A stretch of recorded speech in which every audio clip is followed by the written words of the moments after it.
The Iowa heat in July was a physical presence, a heavy blanket that shimmered above the asphalt and settled deep in the lungs. It smelled of sun-baked earth, sweet corn growing tall in the endless fields, and the faint dusty promise of a late afternoon thunderstorm. For Abigail, whom everyone had called Abby since she could remember, the heat felt more oppressive than usual as she sat in the passenger seat of their aging Ford pickup. The vinyl seat stuck to the back of her legs, and the air blowing from the vents did little more than move the thick humidity around. Beside her, her husband, Jake, kept a steady hand on the wheel, his knuckles white. The silence in the cab wasn't a comfortable one. It was taut with the unspoken anxieties that always preceded a trip to her parents' farm. "You're quiet," Jake said, his voice a low rumble that barely rose above the drone of the engine. "Just thinking," Abby replied, tracing a pattern on the condensation of her water bottle. She was thinking about the carefully crafted photo album, nestled in a tote bag at her feet. 2 weeks of late nights after the kids were asleep, sorting through dusty boxes of photos, scanning old negatives, writing captions in her best cursive. It was a gift of time, of memory, of love. She hoped, with a familiar aching pang, that it would be enough. "Don't let them get to you this year," Jake said, glancing at her. His eyes, the color of a summer sky, were filled with a concern she knew all too well. "We'll go, we'll eat, we'll watch the fireworks. In and out. A surgical strike." Abby offered a weak smile. "It's never a surgical strike, Jake. It's always a drawn-out siege." As they turned onto the long gravel driveway leading to the farmhouse where she grew up, the familiar landscape did little to soothe her. The 2-story White House stood proud against the vast expanse of green, the wraparound porch decorated with patriotic bunting. But as they pulled closer, the sight of her older brother Caleb's gleaming new luxury SUV, parked arrogantly near the front steps, made her stomach clench. He and his wife Grace were already there. Of course they were. They stepped out of the truck, the gravel crunching under their boots, and were immediately enveloped in the sounds and smells of the party already in full swing. Laughter drifted from the porch, and the rich, smoky aroma of barbecue hung in the air. Their children, 10-year-old Lily and 7-year-old Noah, scrambled out of the back, already excited by the prospect of seeing their cousins. Her mother, Martha, spotted them from the porch. She was a woman whose energy seemed to fill any space she occupied, her movements sharp and purposeful. "Abby, you're finally here," she called out, her voice carrying a note of theatrical impatience. But her attention was immediately diverted as Caleb and his husband, Mike, a man with the soft hands and confident air of a successful surgeon, emerged from the house carrying a massive stainless steel behemoth between them. "Oh, Caleb, honey, look at that." Martha rushed down the steps, her hands fluttering. "You didn't have to buy a new smoker. The old one was perfectly fine." "The old one was a relic, Mom," Caleb said with an easy laugh. "This is a Traeger. Top of the line. You deserve the best." Grace, Caleb's impeccably dressed wife, stepped forward, placing a perfectly manicured hand on Martha's arm. "We insisted. A proper pitmaster needs the proper tools." Abby and Jake approached, Abby holding her homemade cherry pie and the precious album. "Hi, Mom," Abby said. Martha turned, her smile tightening slightly. "Oh, Abby, you made it. Put the pie on the table in the kitchen, there's a good girl." "And what's that?" She gestured to the album. "It's a family album. I put it together for you and Dad," Abby explained, a hopeful note in her voice. "How sweet," Martha said distractedly, her eyes already back on the magnificent new smoker. "Just put it on the coffee table in the living room." Abby's heart sank. She and Jake exchanged a look. He gave her hand a quick, reassuring squeeze before heading off to find her father, Samuel, a quiet, gentle man who was usually found tending to his vegetable garden, a silent refuge from his wife's whirlwind of activity.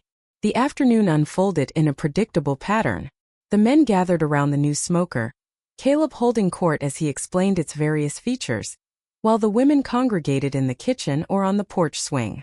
Abby tried to join the conversation, but her contributions, a story about a funny thing a student said in her class, an update on Lily's softball team, were quickly overshadowed by Grace's tales of a recent charity gala or a planned trip to Europe. Her life, a small-town teacher married to a carpenter, felt plain and homespun next to the glossy, curated lives of her brother and his wife. The children at least were oblivious. Lily and Noah ran wild in the yard with their older, more sophisticated cousins, who were already showing off the new drones their parents had bought them for good grades. Abby watched as Noah looked at the flying machine with wide-eyed longing, a look she recognized all too well. The breaking point, as it so often did, came after the meal, as the sun began to dip below the horizon, painting the sky in shades of orange and purple. The family was gathered on the porch, nursing glasses of iced tea and lemonade, the comfortable lull of a full stomach settling over them. Martha, never one to let a moment of silence last too long, cleared her throat. "Well, since we're all here and feeling so blessed, your father and I have some wonderful news." She beamed, reaching for Samuel's hand. "We're coming up on our 40th wedding anniversary this fall." A round of applause and congratulations rippled through the group. "And to celebrate," Martha continued, her voice building to a crescendo, "we've decided to finally take that trip we've always dreamed of, a 2-week luxury cruise to Alaska." More cheers erupted. Abby smiled, genuinely happy for them. It was a trip they had talked about for years.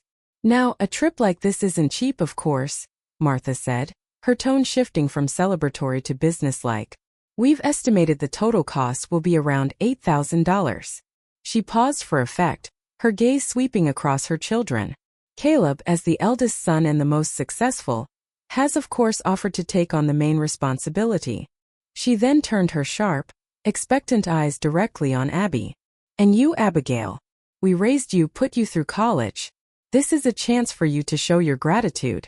We've calculated your share. $4,000 should cover it." The cheerful hum of conversation died instantly. The air on the porch grew thick and still. $4,000. The number echoed in Abby's head, a deafening clang of impossibility. It might as well have been $1 million. Jake's workshop was a black hole of expenses, a constant drain on their meager savings.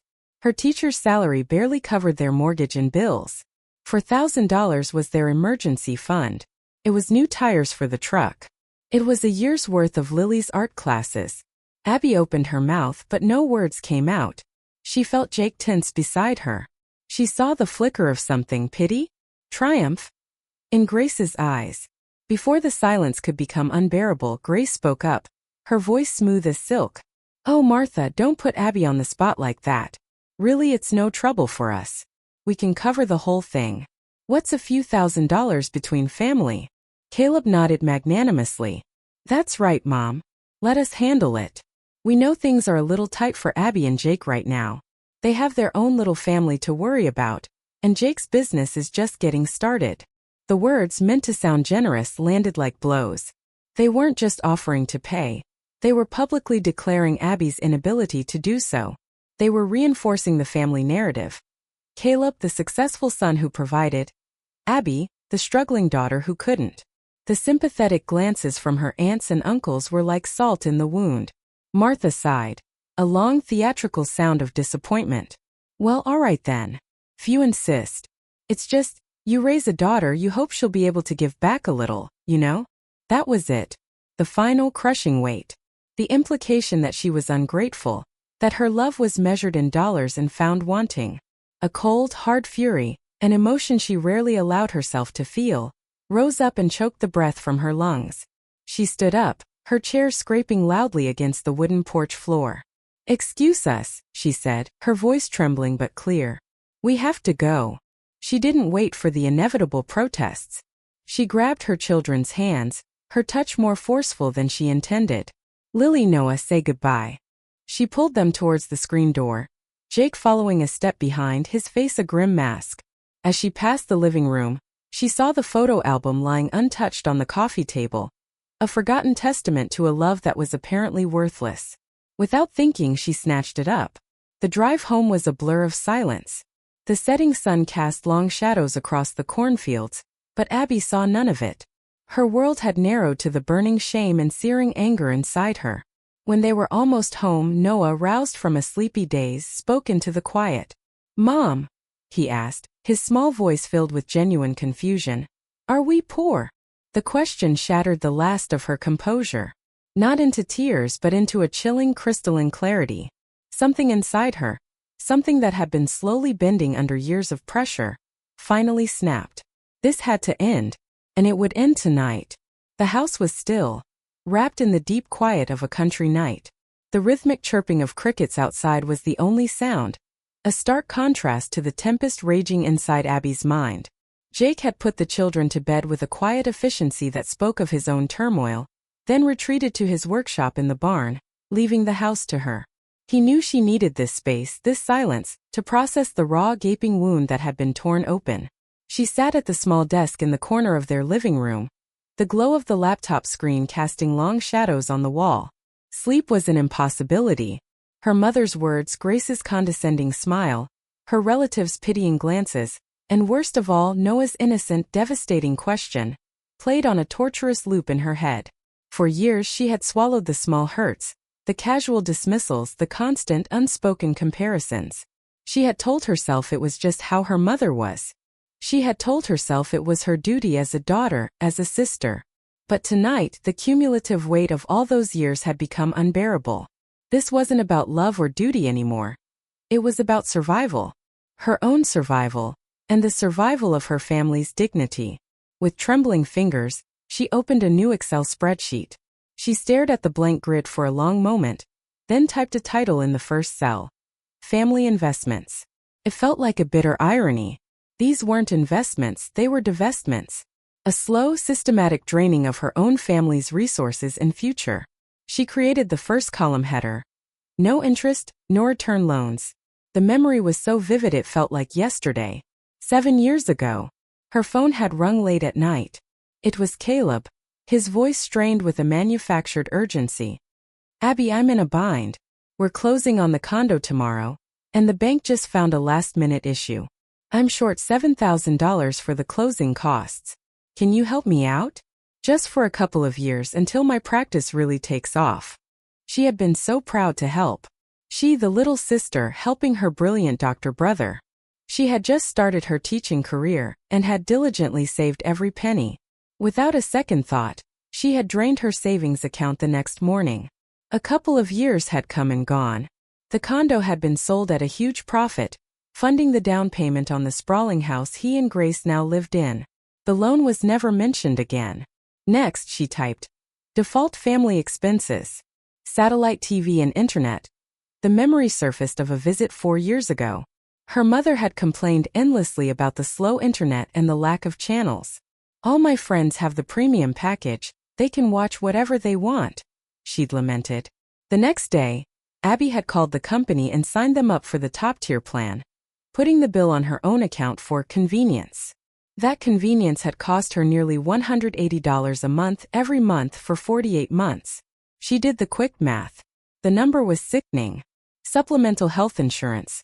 A few years back, her father had a health scare.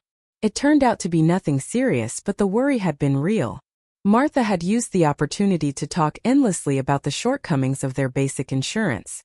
What if it was something serious? We need better coverage. Guilt-ridden, Abby had spent weeks researching plans, finally settling on a comprehensive supplemental policy. The annual premium was a stretch, nearly $3,000. When Caleb found out, he had patted her on the shoulder. That's my good-hearted sister, he'd said. He never offered to split the cost. Her father's golf club membership. 2 years ago, for his 65th birthday, she had wanted to do something special. He loved golf, so she had bought him a membership at the local country club. It was an extravagant gift, but she thought he deserved it. She hadn't fully considered the annual dues of $2,500 that would become her responsibility. It had transformed from a one-time gift into a perpetual financial obligation. She paused, her fingers hovering over the keyboard. This next column was the hardest to quantify but the most deeply felt. Lost opportunities. This wasn't just about the money itself but what that money represented. The total from the other columns was a staggering sum. With that money, they could have paid off their truck years ago, freeing up hundreds of dollars a month. Jake could have bought the industrial-grade table saw he needed for his workshop, the one that would allow him to take on bigger, more profitable jobs instead of working late into the night, his body aching from using inadequate equipment. Lily, her artistic, sensitive daughter, could have gone to the art camp she had circled in a brochure, her face alight with excitement, only to have Abby gently explain that maybe next year, sweetie. Next year had never come. She stared at the grand total. It was a number that represented a different life. A life with less worry, with more freedom. A life where her husband's dreams were a little closer, and her children's hopes weren't deferred. And what had she purchased with it? Her mother's fleeting approval. Her brother's casual indifference. Her own constant, gnawing sense of falling short. The grief she had been suppressing turned into something else. A cold, quiet resolve that settled deep in her bones. She wasn't sad anymore. She was done. Her movements became methodical. She logged into the satellite provider's website. With a few decisive clicks, she downgraded her parents' plan to the most basic package available. The sports channels, the movie networks, the hundreds of extraneous options gone. Next, she called the 24-hour customer service line for the insurance company. After navigating the automated menus, she spoke to a representative and formally requested that the policyholder for her parents' plan be changed, and all future bills be sent directly to their address. Finally, she opened the family group chat. Her heart pounded against her ribs, a frantic bird trapped in a cage. She took a deep, shaky breath and typed. Her words were simple, polite, and utterly uncompromising. To everyone, I think that from now on, to be fair and for everyone to share the responsibility, we should transparently contribute to common family expenses, holidays, joint projects, etc. I will create a plan and budget beforehand for all of us to discuss. Thank you. She stared at the message for a full minute before her thumb pressed send. The small whoosh of the message leaving her phone sounded like a cannon blast in the silent house. The kitchen door creaked open. Jake stood there, holding 2 mugs of steaming milk. He had been waiting in the barn, giving her space but staying close. He walked over and set a mug beside her. He didn't need to ask what she had done. He looked at the laptop screen, at the spreadsheet that was a ledger of her pain. "I'm sorry," he said, his voice thick with emotion. "I saw it all happening. I should have said something. I should have stood up for you, for us. I was a coward." Abby shook her head, the tears she'd held back all night finally spilling over, hot and cleansing. "No, it wasn't your fight. It was mine. And I was the one who refused to fight it." He wrapped his strong, calloused arms around her, pulling her into an embrace that felt like coming home. "It's going to be hard," he murmured into her hair. She nodded against his chest, her tears soaking his t-shirt. "I know. But I can't do it anymore, Jake. I can't let them make our children feel like they are less. I can't." They stood there for a long time, 2 people in a small farmhouse kitchen, bracing for the storm they knew was coming with the dawn. But for the first time they were facing it together. A united front against a world that had tried to tear them down. And in that unity, Abby found a strength she never knew she possessed. The first crack of thunder in the coming storm arrived before the sun had even fully risen. Abby's phone, charging on the nightstand, buzzed with a furious intensity. It was her mother. Abby took a breath, letting it out slowly, and answered. "Abigail, Martha, what in God's name have you done?" The voice on the other end was a shriek, high-pitched with outrage and disbelief. "Your father turned on the TV this morning to watch his fishing show, and all the channels are gone. And what is this nonsensical message you sent last night? Are you trying to publicly humiliate us? To tear this family apart?" Abby held the phone slightly away from her ear, keeping her own voice even and low. "I didn't do anything to humiliate anyone, Mom. I just made some necessary changes. I downgraded the TV package to a basic plan, and I sent that message because I believe it's time for things to be fairer." "Fair? You want to talk to me about fair? After everything we've done for you? Your brother is successful. It's his place to provide more. You sound jealous and petty." The line went dead as Martha slammed the phone down. Before the echo of her mother's anger had faded, a series of texts from Grace, her sister-in-law, began to light up her screen. "Abby, what is going on? Your mother is hysterical. What was that text about? Are you trying to imply that Caleb and I have been taking advantage of you? After all the times we've helped you out? If you're having financial problems, you should have just come to us directly instead of making this big, dramatic scene. This is really low." Abby read the messages, a cold knot forming in her stomach. Grace's feigned concern was almost worse than her mother's open hostility. She didn't reply. The full force of the hurricane made landfall that afternoon. A cloud of dust announced the arrival of two vehicles in their driveway, her parents' sedan and behind it, a truck she recognized as belonging to her Uncle David, her father's older brother and the undisputed patriarch of the family. An unannounced, unsanctioned family tribunal had convened on her doorstep. Jake met them at the door, his tall frame a solid, unmoving presence. "Hello, Uncle David." "Mom, Dad. This is a surprise." Martha brushed past him without a word. Her father, Samuel, wouldn't meet his eyes. Uncle David, a large man with a weathered face and stern eyes, nodded curtly. "Jake, we need to talk to Abby."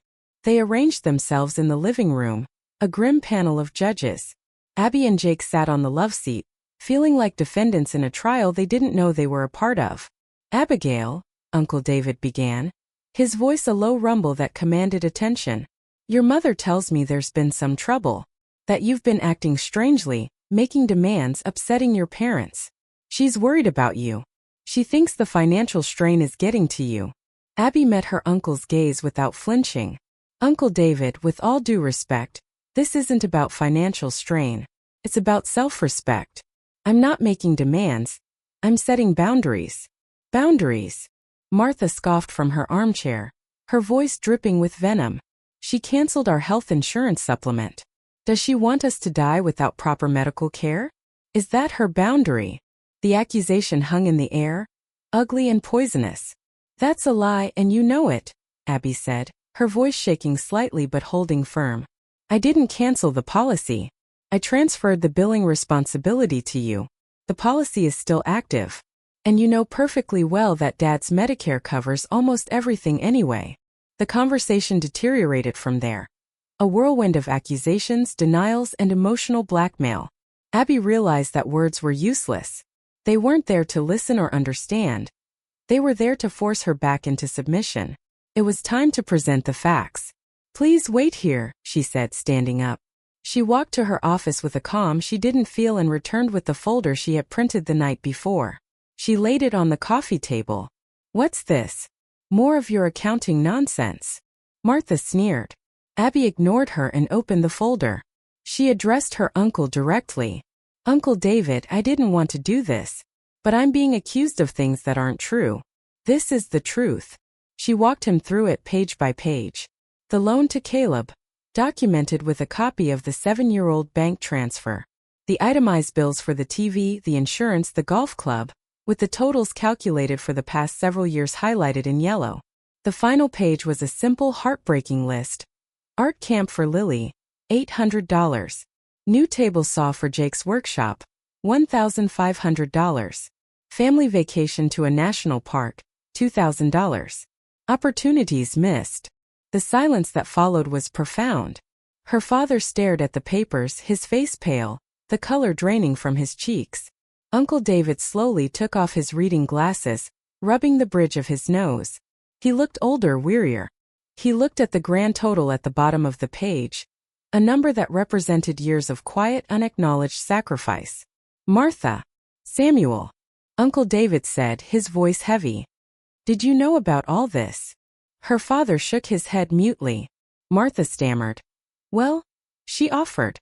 She wanted to help her family." "There's a difference between helping and being taken for granted," Uncle David said quietly. He stood up, his large frame seeming to fill the small room. He looked at Abby, and for the first time she saw not judgment, but a flicker of respect in his eyes. "This is a mess you've made for yourselves," he said to her parents. "You need to fix it." He walked out of the house without another word. Her parents were left sitting in the wreckage. The intervention had backfired spectacularly. They had come to wield their authority, and had instead been confronted with the uncomfortable truth of their own entitlement. They left soon after, a silent, defeated retreat. That night, as Abby was washing the dishes, her phone buzzed. It was a text from her cousin, Uncle David's daughter. "Hey Abby, Dad just told me what happened. Just wanted to say you're my hero. You did what I've been wanting to do for years." A single tear rolled down Abby's cheek and splashed into the soapy water. It wasn't a tear of sadness but of relief. She wasn't alone. And for the first time in her adult life she felt truly profoundly free. The immediate battle was won, but Abby knew the war was far from over. The quiet that followed the confrontation was not one of peace, but of strategy. Martha, deprived of a direct assault, resorted to a campaign of guerrilla warfare, fought on the battlefields of community gossip and family obligation. The first whispers reached Abby through the most mundane of channels, the local grocery store. An old family friend, a woman from her mother's church group, stopped her in the cereal aisle, her face a mask of practiced sympathy. "Oh, Abigail, dear," she said, placing a hand on Abby's arm. "I was so sorry to hear about your troubles.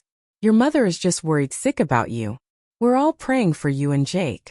Abby felt the familiar flush of shame and anger rise in her cheeks. "Thank you for your concern, Mrs. Gable," she said, her voice polite but cool as she gently removed her arm. "But we're doing just fine.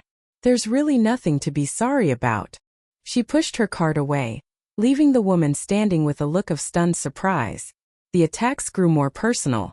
She learned from a cousin that at a recent family bridal shower, which she had not been invited to, Martha had told everyone that Abby had become hard and selfish ever since Jake's business started struggling, implying that their financial woes had poisoned her character. Grace had added fuel to the fire, sighing about how disappointing it was to see Abby turn her back on the family that had given her everything. Each story that trickled back to her was a fresh wound. But with each wound a layer of scar tissue formed. The Abby of a year ago would have been devastated, would have called her mother in tears, begging for forgiveness. The new Abby listened, felt the sting, and then let it go. Her validation, she was slowly learning, did not come from them. It came from the quiet pride in Jake's eyes, from the newfound lightness in her own home. Her greatest support continued to come from Jake's family. His mother called one afternoon. "Abby," she said, her voice warm and direct, "I'm not going to pretend I don't hear the talk around town. I just want you to know that we see you. We see what a wonderful wife and mother you are, and we're proud to call you our daughter." The simple, unconditional acceptance brought tears to Abby's eyes. It was a stark contrast to the transactional love she had grown up with. The most insidious part of the campaign, however, was how it began to affect her children. One afternoon, Lily came home from school, her bright, sunny disposition clouded over. She was quiet through dinner, and when Abby went to tuck her in that night, she found her daughter staring at the ceiling, her eyes wide with worry. "What's on your mind, sweet pea?" Abby asked, sitting on the edge of the bed. Lily hesitated, then whispered, "At recess today, my cousin Ethan told me that you made Grandma cry. He said you don't love her anymore because you won't give her any money." The words were a physical blow. The idea that her mother and her brother would use their own children as pawns in their emotional war was monstrous. A white-hot rage flared in Abby's chest, but she pushed it down, forcing herself to be the calm, steady presence her daughter needed. She pulled Lily into a hug, stroking her hair. "Oh, honey, that is not true. I love Grandma very, very much. But loving someone doesn't mean you always let them have their way. Especially if their way hurts you or our family." She tried to explain it in terms a 10-year-old could grasp. "It's like, you love Noah, right?" Lily nodded. "But if Noah kept taking your art supplies without asking and ruining them, you'd have to tell him to stop, wouldn't you? You'd have to put your special things in a place where he couldn't get them. That wouldn't mean you stopped loving him. It would just mean you were setting a boundary to protect your things, and to teach him to be more respectful." A flicker of understanding crossed Lily's face. "So, Grandma was taking your things." "Something like that," Abby said softly. "She was taking things like my time and my energy and my peace of mind. And I had to tell her to stop, so that I would have enough of those things left for you and Noah and Daddy." They talked for a long time that night. It was a conversation no mother should have to have with her child, but as Abby spoke, she felt a sense of clarity. She wasn't just defending herself anymore. She was teaching her daughter a vital lesson about self-worth, respect, and the true meaning of love. She was breaking a cycle. A few days later, a small crack appeared in the wall of silence from her family. Her father, Samuel, called. His voice was gruff, hesitant. "Abby, your mother's birthday is next week. The smoker Caleb bought. She doesn't know how to work it. I was wondering, if you weren't too busy, maybe you could come over and show us." It wasn't an apology. It wasn't an admission of wrongdoing. But it was an olive branch. A small, tentative acknowledgement that they needed her for something other than her money. "I'll see what I can do, Dad," she said, her voice neutral. A new boundary formed in her mind. She would help, but on her own terms and in her own time. The power dynamic had shifted, subtly but irrevocably. She was no longer asking for a seat at the table. She was deciding whether or not to accept their invitation. The seasons turned, and the raw, jagged edges of the family conflict began to soften into a new, albeit fragile, equilibrium. The relationship between Abby and her family was not what it once was. The easy, unthinking closeness was gone, replaced by a more deliberate, cautious interaction. But in its place, something healthier was beginning to grow. The first true test of the new dynamic came at Thanksgiving. A year after the fateful dinner that had started it all, the family gathered again. But this time things were different. A week before the holiday, a group text had gone out, not from Martha, but from her father. "Thinking about Thanksgiving dinner. What is everyone planning to bring?" It was a small change but a monumental one. The planning was now a collaborative effort, not a royal decree. Abby had volunteered to bring her roasted Brussels sprouts and a pecan pie. When they arrived, the atmosphere was noticeably less tense. Caleb and Grace were more subdued, their usual displays of affluence toned down. The conversation around the dinner table was more balanced, with genuine interest shown in Jake's growing business and Lily's recent art show at school. The highlight of the evening came when Caleb, after taking a bite of Jake's handcrafted sourdough bread, looked across the table and said, "Jake, this is incredible. You should sell this stuff." It was a simple compliment, but it was offered without condescension, a genuine acknowledgement of his brother-in-law's talent. The family investments spreadsheet had long been archived on Abby's computer. In its place was a new one titled Our Future. The line items were no longer debts owed to others, but investments in themselves. Workshop expansion fund. With the money they were no longer pouring into her family's expenses, they had made the final payment on the truck.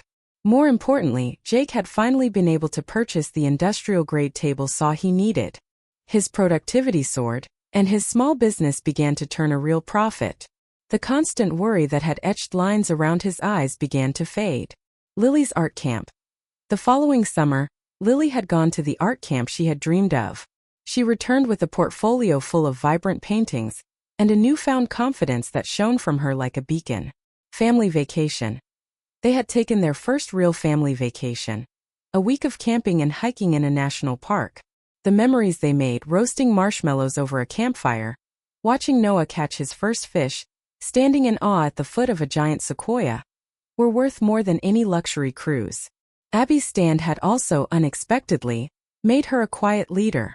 Her cousin, emboldened by Abby's example, had finally had a necessary but difficult conversation with her own parents about financial boundaries.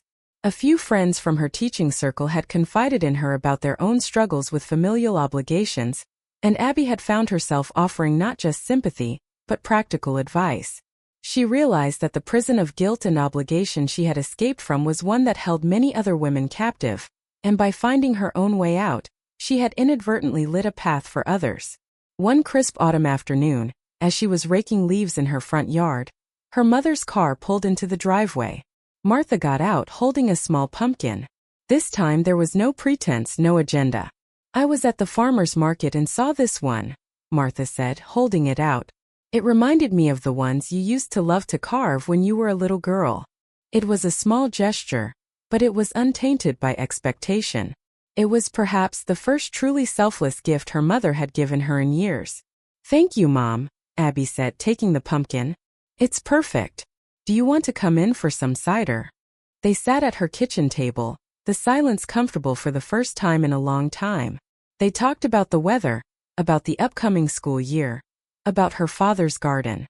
The old, painful subjects were left unspoken, a tacit agreement to build something new on the cleared ground between them. Later that night, after the children were asleep and the house was quiet, Abby sat at her desk and opened her journal. She wrote, "They say you can't choose your family, but perhaps you can choose how you are a family. You can choose to replace obligation with authenticity, and sacrifice with mutual respect. Love without boundaries isn't love. It's chaos. True love, I'm learning, thrives within the sturdy walls of respect. It needs space to breathe. Today, for the first time in a long time, I feel at peace. It's not a peace that was given to me. It's a peace I fought for. It's a peace I built myself. She closed the book. Outside her window, the vast Iowa sky was filled with stars. The cornfields stood silent, their harvest gathered. A new season was beginning, both outside and within. And Abby knew with a certainty that settled deep in her soul that she was ready for it.